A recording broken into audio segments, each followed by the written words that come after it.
तो आज का हमारा टॉपिक है रिफ्रैक्टिव इंडेक्स। तो रिफ्रैक्टिव इंडेक्स है क्या? ये फिजिकल क्वांटिटी है जो आपको प्रोपागेशन ऑफ लाइट, ठीक है, relative speed of propagation of light देती है इन डिफरेंट मीडिया। मतलब एक मीडियम के रिस्पेक्ट में दूसरे मीडियम में लाइट किस स्पीड से ट्रेवल करेगी, उस स्पीड को बोलते हैं रिलेटिव स्पीड। उसका रेशियो देती है कौन? Refractive index. समझ में आ गई बात? तो लाइट जो है वो अलग अलग मीडियम में अलग अलग स्पीड से ट्रेवल करती है। तो the extent of the change in direction that takes place in a given pair of media is expressed in terms of the refractive index। क्या कह रहा है कि चेंज इन डायरेक्शन किस हद तक होता है, ठीक है, in a given pair of media, दिए हुए दो मीडियम में जब लाइट की डायरेक्शन चेंज होती है तो कितनी हद तक कितनी चेंज होती है, उसका मेजरमेंट जो है वो क्या कहलाता है? Refractive index. तो मान लेते हैं कि v1 जो है लाइट की स्पीड है मीडियम वन में, और v2 जो है वो लाइट की स्पीड है मीडियम टू में, ठीक है। तो जो रिफ्रैक्टिव इंडेक्स होगा मीडियम टू का with respect to medium one, medium two का जो रिफ्रैक्टिव इंडेक्स है मीडियम वन के रिस्पेक्ट में, वो कैसे दिया जाएगा? n21 जो पहले लिखा है मतलब उसका रिफ्रैक्टिव इंडेक्स। तो n21 is equal to speed of light in medium one upon में speed of light in medium two. तो मैं बता दूं, जिसका भी रिफ्रैक्टिव इंडेक्स निकालना है उसकी स्पीड नीचे लिखी जाएगी। तो मीडियम टू का अगर निकालना है मीडियम वन के रिस्पेक्ट में, तो मीडियम टू की स्पीड नीचे लिखी जाएगी, ठीक है। तो ये जो रिफ्रैक्टिव इंडेक्स है वो मीडियम टू का है। इसका रिफ्रैक्टिव इंडेक्स है मीडियम टू का वन के रिस्पेक्ट में। और अगर आपको मीडियम वन का निकालना है तो मीडियम वन की स्पीड नीचे रख देनी है, ठीक है। जैसे ये लिखा ना n12, n12 का मतलब क्या है? मीडियम वन का with respect to medium two. तो वन का निकाला जा रहा है, इसलिए मीडियम वन की स्पीड कहाँ लिखी गई है? नीचे। वन की स्पीड कहाँ लिखी गई है? नीचे। और किसके रिस्पेक्ट में निकाल रहे हैं? टू। तो टू की स्पीड कहाँ लिखी गई है? ऊपर। तो जिसका भी रिफ्रैक्टिव इंडेक्स निकालना है उसकी स्पीड नीचे लिखी जाएगी, ठीक है। मैं लिख देता हूँ,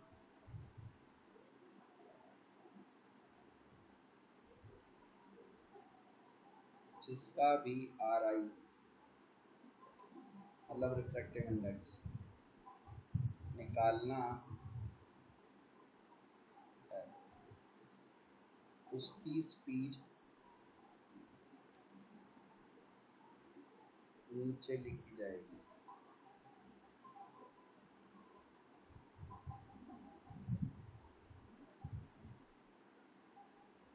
ठीक है। Absolute refractive index.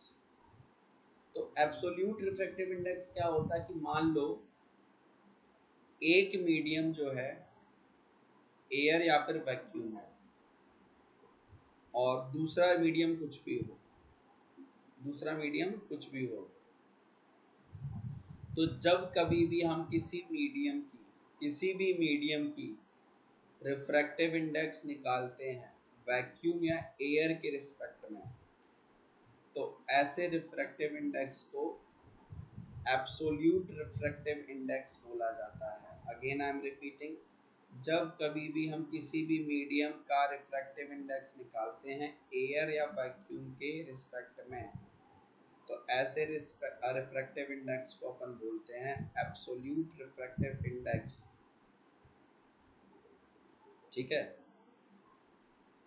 Refractive index of medium with air या वैक्यूम, शॉर्ट फॉर्म इसे एब्सोल्यूट रिफ्रैक्टिव इंडेक्स कहा जाता है, जिसमें एयर या वैक्यूम की स्पीड को ऊपर लिया जाता है और मीडियम की स्पीड को नीचे लिया जाता है, और इसे nm से डिनोट करते हैं। Refractive index in given medium, absolute refractive index in given medium is equal to speed of light in vacuum upon में speed of light in media। अगर आपको याद हो, लाइट की स्पीड को c से डिनोट करते थे, और किसी भी मीडियम में लाइट की स्पीड को v से डिनोट करते हैं, तो nm is equal to c by v हो जाएगा। अब यहाँ पे एक इंटरेस्टिंग बात जो आपको जाननी है वो ये जाननी है कि रिफ्रैक्टिव इंडेक्स की कोई ऐसा यूनिट होती नहीं है, क्योंकि रेशियो है, और रेशियो में से रेशियो किसका निकलता है, सेम क्वांटिटीज का। और जब भी सेम क्वांटिटीज का आप रेशियो निकालोगे तो क्या होगा, उनकी जो यूनिट्स हैं वो कैंसिल हो जाती हैं। यूनिट क्या हो जाती है, कैंसिल हो जाती है। तो इसीलिए रिफ्रैक्टिव इंडेक्स का कोई भी ऐसा यूनिट नहीं होता। अब ऑप्टिकली रेयर और ऑप्टिकली डेंसर मीडियम का क्या मतलब होगा, तो यहाँ पे समझना, अगर हमारा मीडियम 1 का रिफ्रैक्टिव इंडेक्स लेस देन छोटा है मीडियम 2 से, अगर मीडियम 1 का रिफ्रैक्टिव इंडेक्स मीडियम 2 के रिफ्रैक्टिव इंडेक्स से छोटा है, तो मीडियम 1 ऑप्टिकली रेयर कहलाएगा। क्या कहलाएगा, optically rare. If n1 is less than n2, then n1 is optically rarer। मतलब जिसका भी रिफ्रैक्टिव इंडेक्स छोटा होगा दूसरे के कंपैरिजन में, वो ऑप्टिकली रेयर होगा, और जिसका भी रिफ्रैक्टिव इंडेक्स ज़्यादा होगा वो ऑप्टिकली डेंसर होगा। तो कह रहा अगर मान लो मीडियम 1 का हायर है मीडियम 2 से, तो इस बार मीडियम 1 ऑप्टिकली डेंसर हो जाएगा। इस बार n1 बड़ा है n2 से, तो इस बार n1 क्या हो जाएगा आपका, ऑप्टिकली डेंसर मीडियम हो जाएगा, ऑप्टिकली डेंसर। तो देखो बेटा, अब हम रिफ्रैक्टिव इंडेक्स निकालते कैसे, तो कहेगा find the refractive index when a ray of light travels from air to glass, air to glass. अब जैसे लिखा है ना यहाँ पे एयर टू ग्लास, तो याद रखना जो 2 के बाद वाली मटेरियल या मीडियम की स्पीड होती है लाइट की, मीडियम में लाइट की स्पीड, उसको नीचे लिखा जाता है। मतलब speed of light in glass नीचे लिखा जाएगा, और speed of light in air ऊपर लिखा जाएगा। ठीक है, तो 2 के बाद वाले मीडियम में लाइट की स्पीड हमेशा कहाँ आएगी, नीचे, और उसी का ही रिफ्रैक्टिव इंडेक्स आएगा। 2 के बाद जो भी लिखा उसी का रिफ्रैक्टिव इंडेक्स आता है। तो यहाँ पे हमें क्या बोला है कि हमें स्पीड ऑफ लाइट निकालनी, नहीं रिफ्रैक्टिव इंडेक्स निकालना है जब लाइट एयर से ग्लास में जाती है। तो यहाँ पे रिफ्रैक्टिव इंडेक्स ग्लास का आएगा, और आपको बोला हुआ 2 क्वांटिटी दे दी है। क्या दे दी है, speed of light in air इतना है और speed of light in glass इतना है। ठीक है, तो हाँ ये हमारा गिवन हुआ है, दिया हुआ है। तो देखो अब इसे हम सॉल्व कैसे करेंगे बच्चों। ठीक है, बस हम सॉल्व कैसे करने वाले हैं जरा ध्यान देना। तो देखो बेटा, हम क्या करेंगे, सबसे पहले तो फॉर्मूला लिखेंगे कि रिफ्रैक्टिव इंडेक्स ऑफ ग्लास, मैंने बोला ना जो 2 के बाद है उसका रिफ्रैक्टिव इंडेक्स आता, तो ग्लास का रिफ्रैक्टिव इंडेक्स आएगा। वो कैसे आएगा, तो सबसे पहले speed of light in air लिखेंगे, 2 से पहले वाले की स्पीड लिखेंगे, और से डिवाइड करेंगे speed of light in glass से 2 के बाद वाले से।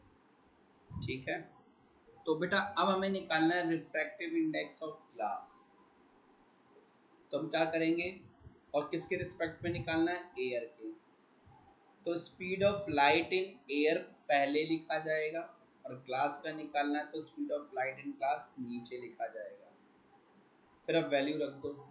तो speed of light in air, light की एयर में क्या स्पीड थी बेटा, 3 इंटू 10⁸ मीटर पर सेकेंड, और speed of light in glass कितनी थी, 2 इंटू 10⁸ मीटर पर सेकेंड।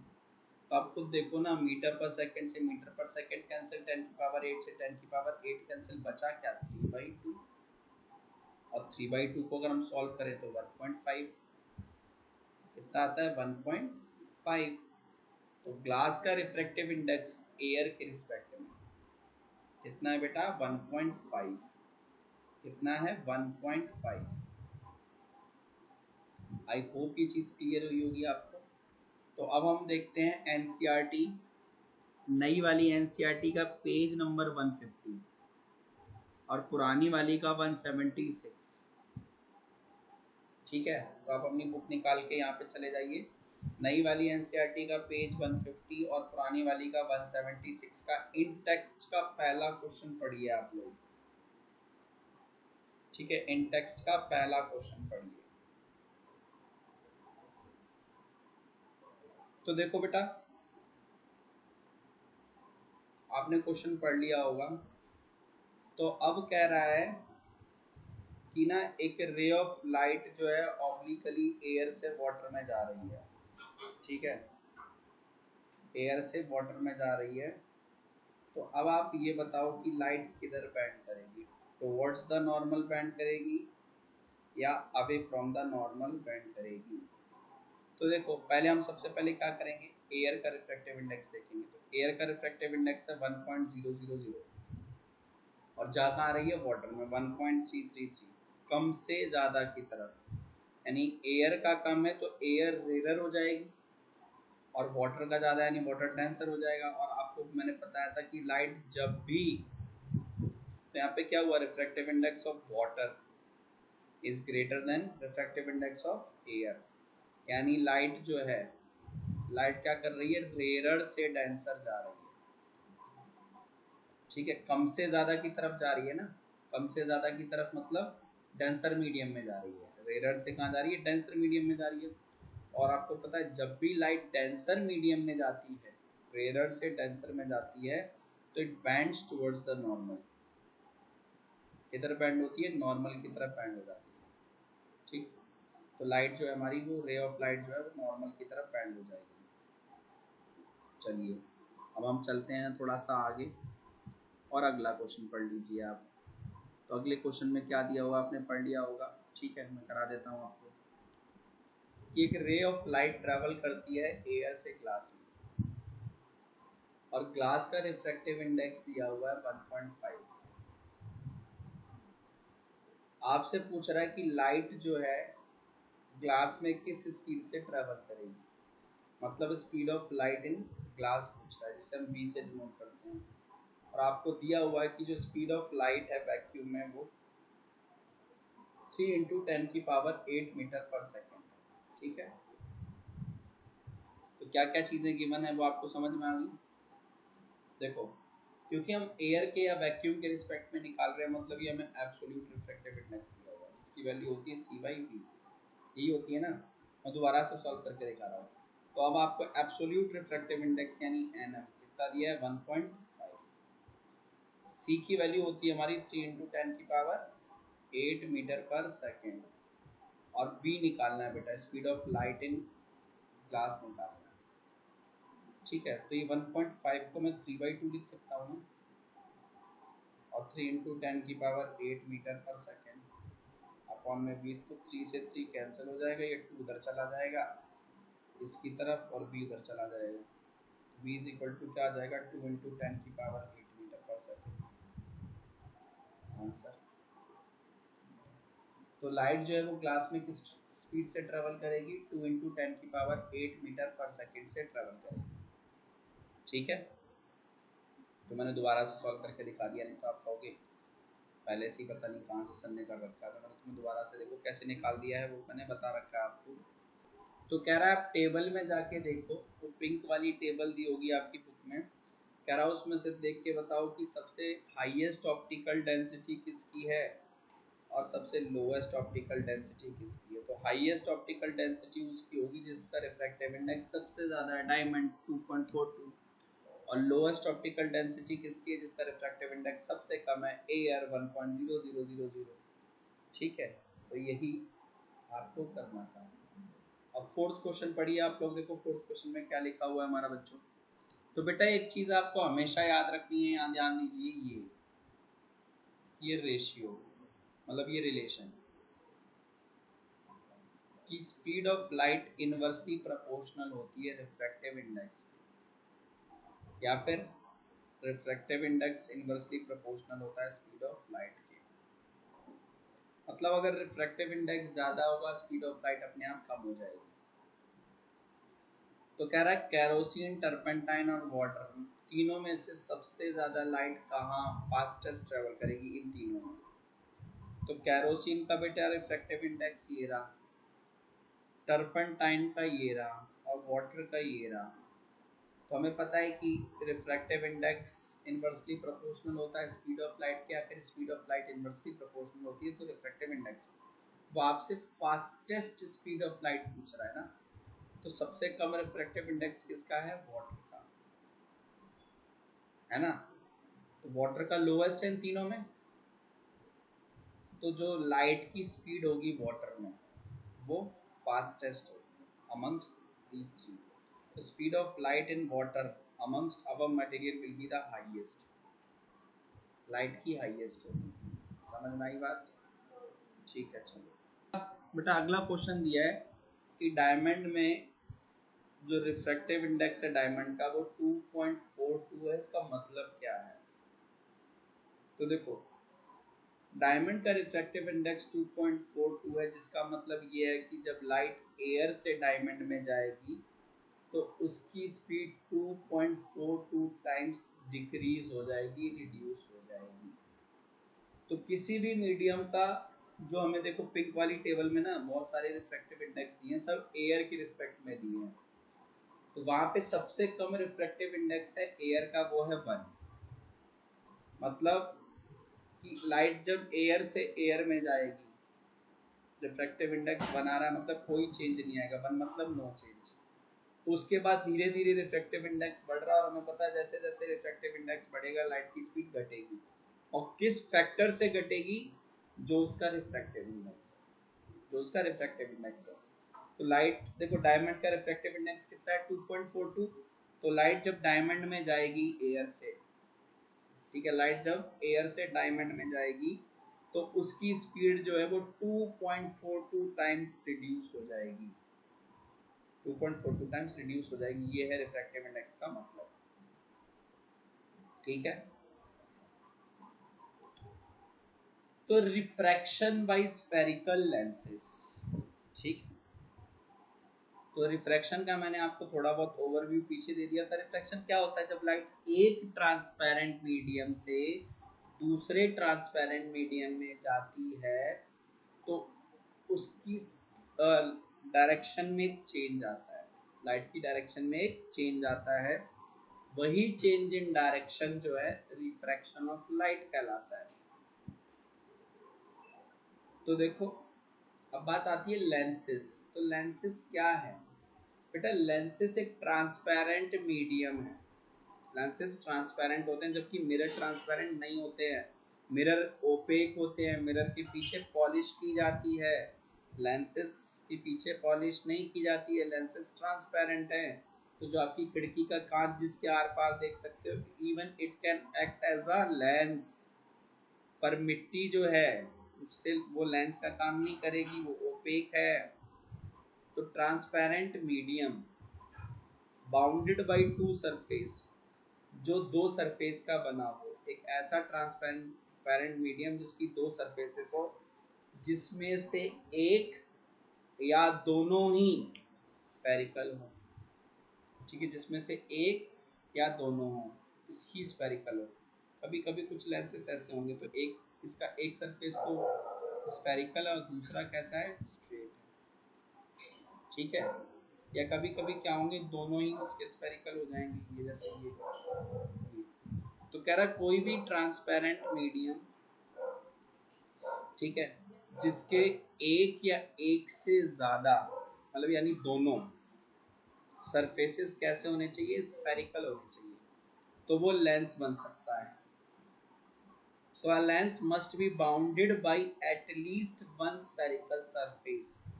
किसी भी लेंस में at least एक spherical surface होना ही चाहिए बेटा, एक सरफेस spherical होना ही होना चाहिए।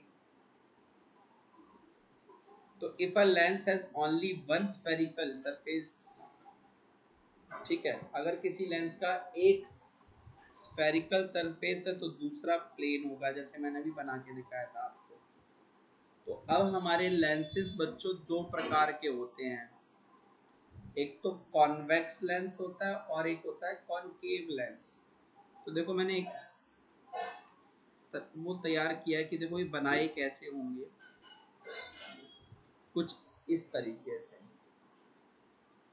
ठीक है, दो स्फीयर को जोड़कर इस तरीके से जो लेंस बनता है, जो पहले लेफ्ट साइड में दिया हुआ है ये लेंस, अगर इस लेंस को देखूं मैं तो लेफ्ट साइड का लेंस है ये वाला।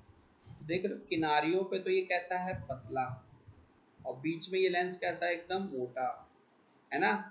एजेस किनारी दिख रही है ना इसकी, किनारी बेटा इसकी देखो ना, ये वाली किनारी, ये वाला किनारा और ये वाला किनारा तो पतला, और बीच में कैसा है, मोटा। तो इस तरीके के लेंस को हम लोग बाल को बोलते हैं convex lens. The lens which is thick eight middle part, जो बीच में तो मोटा है, ठीक है, एंड थिन एट एजेस, और किनारियों पे पतला है, और बाहर की तरफ बल्ज्ड आउटवर्ड, मतलब उसकी सरफेसेस बाहर की तरफ निकली हुई है, उसको हम कॉन्वेक्स लेंस बोलते हैं। ठीक है, कॉनकेव लेंस क्या है, तो कॉनकेव लेंस में देखो बेटा किनारियों पे वो कैसा है, मोटा, किनारियों पे मोटा है ना ये देखो, और बीच में लेंस कैसा है, पतला, उल्टा उसका, और बल्ज्ड इनवर्ड, और कहाँ निकला हुआ है, अंदर की तरफ झुका हुआ है ना, अंदर की तरफ पिचका हुआ है ना, अंदर की तरफ बल्ज है। ठीक है, तो ऐसे लेंस को बोलते हैं कॉनकेव लेंस। अब जो तुम्हारा बच्चों कॉन्वेक्स लेंस होता है ना, तो जो कॉन्वेक्स लेंस होता है वो रेज ऑफ लाइट को एक जगह पर लाकर कन्वर्ट करा देता है, मीट करा देता है, जैसे आप नीचे वाले डायग्राम में देख रहे हो। ठीक है, देखो ना, अगर हम देखें इस वाले डायग्राम में रेज ऑफ लाइट को क्या कर रहा है, सारी सारी रेज ऑफ लाइट को उठाकर एक जगह पे जोड़ दे रहा है, इकट्ठा कर दे रहा है।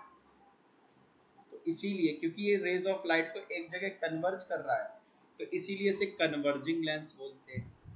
क्या बोलते हैं बच्चों, कन्वर्जिंग लेंस बोलते हैं। ठीक है, और तुम्हारा कॉनकेव लेंस क्या करता है, दूसरा वाला डायग्राम देखो, कॉनकेव लेंस क्या कर रहा है बेटा, देखो रेज ऑफ लाइट को ना डाइवर्ज कर दे रहा है, बिखेर दे रहा है ना, तो इसीलिए कॉनकेव लेंस को हम लोग डाइवर्जिंग लेंस बोलते हैं। ये उल्टा है, उधर अगर आपको याद हो कॉनकेव मिरर को कन्वर्जिंग बोलते थे, कॉनकेव मिरर को कन्वर्जिंग बोलते थे, यहाँ कॉन्वेक्स लेंस को कन्वर्जिंग बोलते हैं। और वहाँ हम क्या करते थे, वहाँ डाइवर्जिंग किसे बोलते थे, कॉन्वेक्स को, और यहाँ कॉनकेव लेंस को बोलते हैं। ठीक है, तो ये बातें भी आपको समझनी है, ध्यान देनी है। तो अगला टॉपिक जो हमारा होगा वो होगा टर्म्स रिलेटेड टू लेंसेस, जो कि हम करेंगे नेक्स्ट क्लास में। Till then bye bye, take care.